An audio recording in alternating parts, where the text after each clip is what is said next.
Strange things in the sky are pretty much an everyday occurrence here in Nevada. Right now, our skies are buzzing with aircraft flying in red flag exercises, and who knows what they're testing up at Area 51. But the object that recently appeared over a nearby town has people scratching their heads, wondering, what the heck was that? Well, the person who photographed the object contacted who else? The I-Team's George Knapp. You know, it kind of looks like a cloud, but it's not a natural cloud anyway. You'll see why in just a few seconds. It's a white, fluffy formation that could have been emitted from the back of an aircraft, though not like any aircraft that's been made public. So what is it? And is it connected to all those other puffy lines we see in our skies?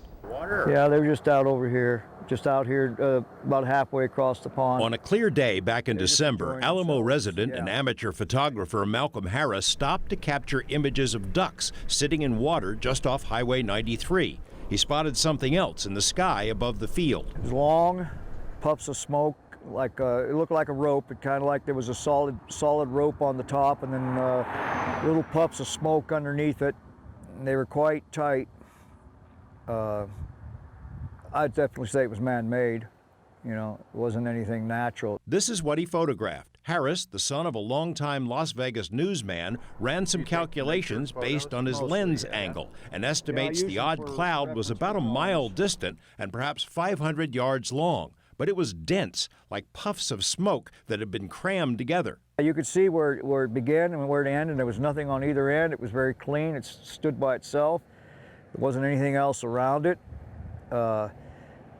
I've seen clouds being made out here in the desert. You see all of a sudden you'll see a cloud being made, and that's not what was going on. He didn't hear anything, so whatever formed the cloud was quiet. Alamo is buzzed almost daily by warplanes from nearby Nellis Air Base. Residents also know that on the other side of the mountains is the most famous secret base in the world, Area 51, where the government tests the most advanced otherworldly technology in its arsenal. When you say what's out there, you mean right out there?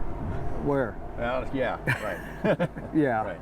Harris's photo is similar to exhaust patterns spotted a few times since the 90s, the so-called donuts on a rope, which set the aviation world on fire. Since the 80s, there's been speculation about something called Project Aurora, a family of super-secret delta-shaped craft that may use a pulse detonation engine, a system that could produce donuts on a rope exhaust patterns. Bill Sweetman, one of the most respected aviation writers in the world, thinks Aurora is real. He uncovered what appears to be a paper trail in the black budget that funneled billions of dollars to Aurora, or something like it. But what does Sweetman think about this photo? If they're donuts, they sure are crammed together. After talking to defense industry colleagues, Sweetman suggested the cloud may have been created by using advanced pyrotechnics, in essence, flares that are used by fast jets as countermeasures to confuse an enemy.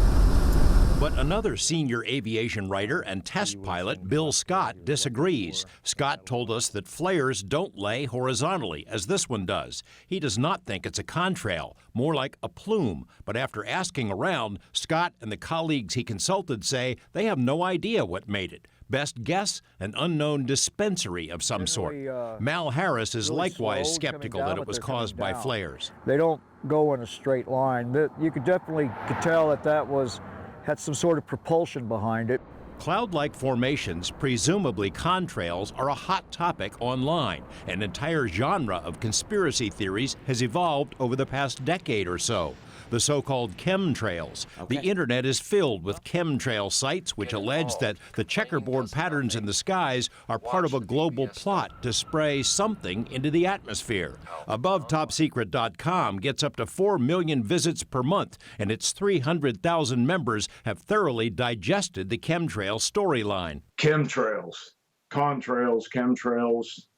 If you do a cursory look at the site, you'll see there are thousands of pages of discussion dedicated to chemtrails/contrails. Millions of people are watching the skies to look for evidence of what they think is a global conspiracy, a massive spraying operation carried out by persons unknown for reasons that are not clear. The I-Team first dug into this topic more than 12 years ago, and we can tell you for a certainty that an awful lot of stuff really is being sprayed up there in the sky. Global conspiracy? That's not so clear. Tonight at 6 o'clock, we jump into the thick of the chemtrail versus contrail controversy. Boy, interesting stuff. Thanks, George.